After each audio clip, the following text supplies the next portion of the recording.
This is Cerebral Cinema. Movies of the mind. The Mutual Broadcasting System presents I Love a Mystery. Transcribed.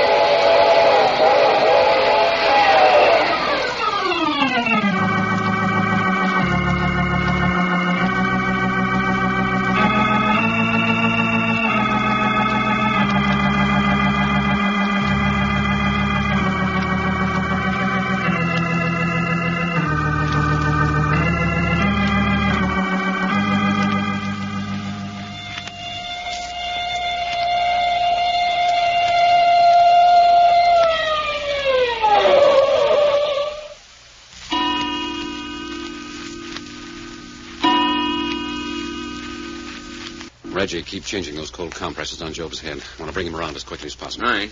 Shall I let his head hang over the foot of the lounge this way? Yes, that'll bring the blood up where he needs it most. Doggone, fella, you must have popped Brother Job a whopper. I had to. Well, what happened? Well, the minute you told me he'd escaped from his bedroom and slid down the drain pipe, I dropped everything and went after him. But how'd you know where to look, Jack? Where would you look for a thirsty man? The nearest bar. And he was there? Yes, just getting ready to go on to bigger and better things. And you said come on back, and he wouldn't come, so you floored him. Something like that.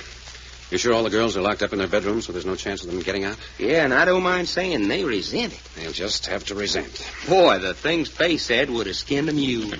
Living up to a reputation as the family vulgarian, huh? No fooling. Doggone, no, I hated to take that little old cherry girl back up to her room. She didn't want to go so bad. Why'd you insist on it? Because I want each girl locked up separately. Hope still unconscious? She's just sleeping now, I think. Seems like Grandma's keeping awful close to her room up on the third floor. She's all right. Jack, you say you want the three girls locked up separately. Why? I want to see what'll happen. You mean if the baby'll cry, then one of them gets the business? Yes. But ain't that dangerous? This time one of them might get killed. How? If they can't get out, how can anyone get into them? You got me, feller. But Cherry insists they can. It's just like her getting sliced on the shoulder out yonder in the hall when we was all standing right there. Did you have your eyes on Faye all the time? I say, hey, you mean... I just asked if you had your eyes on Faye all the time. Well, no, of course not. But what would Faye want to go and slash her sister for? And more than that, Cherry said they did it. All right, they did it. But couldn't Faye be one of them? Job, I'd never thought of that. There's a woman in this someplace. Whoever tore her clothes and slashed her up in her room earlier this afternoon was a woman. You mean those fingernail scratches on her neck and shoulder? Yes, they were narrow and pointed. Faye's nails are like that. Most women's are these days. Doggone, but I'm balled up. About what? About everything. You think maybe Faye shot the chauffeur last night, too? She had the opportunity. But she screamed and brought us down when she found him. Why not? Make it look like she was innocent. Yeah, she could have, all right. Yes, but why would she want to? But she may have done it to keep her sister Hope from becoming involved. Or she may have seen him leaving the front door with Hope's dress in her hands and, believing the worst, killed him on the spot. Yeah, but that'd mean that she was prowling around the house with a gun in her hand. What'd she want to be doing that for? Well, she knew Hope was out with him. She might have gone to Job's room, got his gun with a silencer, and waited for them to come back. Well, we know the gun that killed him had a silencer, all right. And that gun was Job's. You sure about that? Certainly. How many guns with silencers have you seen in your life? Oh, couple or three. Which means that guns equipped for silence are about as scarce as hen's teeth. All right, I get your point. Well, if Faye is the one, you going to turn the information over to police? Not yet. I want to know for sure. I talked to the police, and they're sure the chauffeur was a gangster and that he was wiped out by rival gunmen. Let them work on that theory. We'll go on working on this angle. Then you think for sure what's going on is an inside job? Well, maybe not entirely, but there's someone working on the inside. Finger for the gang on the outside, huh? Something like that. And it's Faye? Well, certainly her skirts aren't any too clean. But why? What's it all about? You know as much as I do, Doc. They may be trying to frighten Grandma Martin into paying blackmail. She knows something about this she's not telling, that's certain. But that's silly. Why'd she bring us in here to clear up this mess and then hold out information on us? Afraid to tell us? Trying to protect someone? How do I know? Yeah. Jack, Job's conscious. What's that? Quite. Had his eyes open, closed them again when he saw me looking at him. All right, Job. Oh, what a head. Can you sit up? I don't know. Well, come on, try it. Oh. Say, what'd you hit me for? Because you wanted to argue about coming back, and I didn't have time to argue. Wasn't very friendly. I'm not here to be friendly. You sober? Yeah, I feel terrible.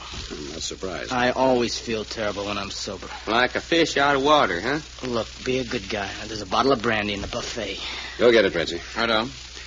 Job, Well? There isn't a doubt in the world your gun killed the chauffeur. Now, where is it? It's gone. I know it's gone. Where to? I don't know.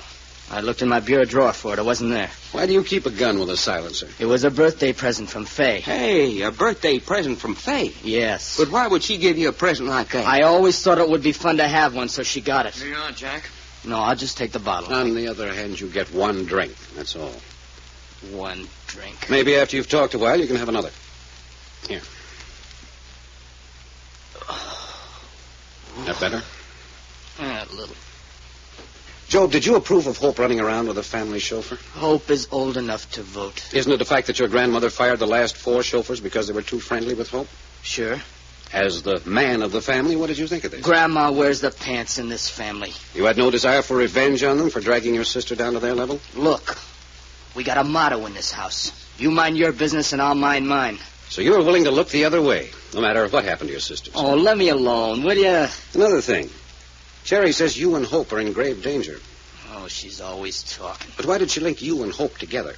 Did it have anything to do with her escapade with the chauffeur? I don't know, I tell you. I don't know what Cherry's talking about 9/10 of the time. You don't think you're in danger? Sure, I'm in danger. Everybody's in danger. You might get hit by a car or anything might happen. No, I mean specific danger.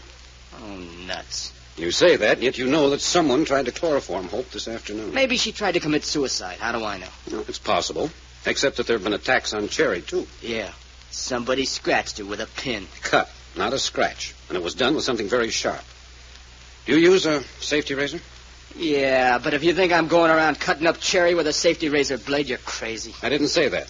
More than that, Cherry was thrown downstairs. And at the same time Hope was chloroformed, she was unconscious and slashed up in her room. Well, nobody's dead, is he? Except the chauffeur, and he doesn't count. Why not? I asked why the chauffeur doesn't count. He's not in the family. He was attached to the family. Okay, he was attached to the family, so what? You know, Job, I'm getting the impression that you're getting a great deal of satisfaction out of that murder. How about another nip? No. You don't like Faye, do you? As a brother likes any sister. That's not answering my question. You don't like her, do you? If she was dead, I'd send flowers to the funeral. Oh, look here now. That's an ugly thing to say. Well, you asked me, didn't you? This is the first time we've seen you sober since we arrived. I've got a hunch I'd like to see you and Cherry together when you're in this condition. And what's that for? Well, you object? Look, don't I feel bad enough now without you bringing a terrified mouse down to whisper about the horrible death that's in store for me? Uh-huh. Yes, I think I'd like to see you and Cherry together. Doc. You want me to go get her? No, I want you and Reggie to stay here with Job. And keep that bottle away from him till I get back. You hear that, Job, old kid? I won't be gone but a minute. Say, old chap, you know, you'd be a handsome man if you didn't have such an unhealthy pallor. No. How long have you been hitting it up like this? Year, 2 years, I forget. You like the stuff? In such large quantities, I mean? Oh, now lay off, will you? Sorry. You don't understand folks like him, Reggie. No? Mm-mm. Folks like him is tickled to death with themselves. That's why they pour it in, because they like themselves so much they can't stand it. Oh, you're pretty smart, aren't you? They call him the good-natured drunk. But where does his nice disposition go to when he's sober? Look, you two, just leave me alone, will you? Oh, sure, sure. We don't really like to torture dumb animals. Thanks for nothing. What's Packard want to bring Cherry down here for? He has his own reasons. Maybe he wants your little sister to see you when you ain't plastered. Because Cherry told us she loved you a lot. Yeah, I'll bet she did. Yes, she did. We both heard her. First time I knew Cherry had a sense of humor. She didn't say it like she thought it was funny. All right, stop it, will you? He's going to bring her down here. Why doesn't he do it? Go away. Go away. It's just me, Cherry. Oh. Hello. Who did you think it was? They were outside just a minute ago. What's that? Yes, they were. They tried the handle. I saw it moving. And then when they found out it was locked, I heard them whispering. Could you hear what they said? No, just whispering. Men's voices or women's I voices? don't know. Just whispering. You might have been mistaken. No, it was them. They came to get me. Well, I'm here now, so don't worry. I want you to come downstairs to the library with me. Come in my room first. Yes, if you wish. Why did you close the door? Look at me. I am. I'm pretty, aren't I? Very pretty, Cherry. Your face would be beautiful if it wasn't so sad. I'm young. I'm nice. I am, aren't I? I'm sure you are. Then why don't you take me in your arms? Cherry, what is this? Why don't you? Why doesn't anybody? I'm a woman. Yes, I am. If you don't think I am, just give me the chance. Cherry, stop that. Oh, Here. You're just all upset. no. Nobody wants me except them. Nobody. They want me. They want me so bad they'll tear down this house to get me.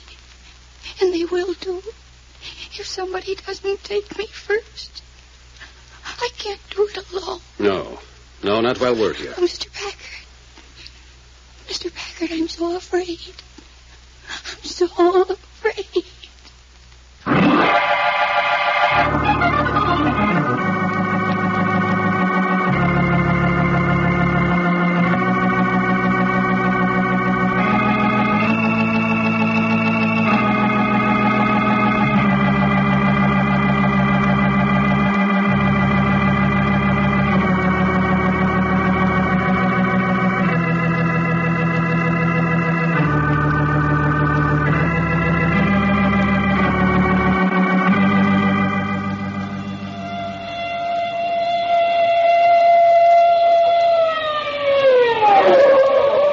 The further transcribed adventures of Jack, Doc, and Reggie will come to you tomorrow at this same hour.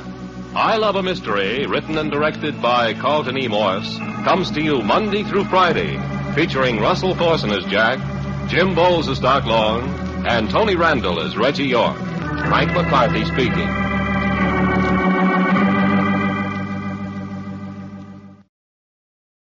Cerebral Cinema hopes you have enjoyed this movie of the mind.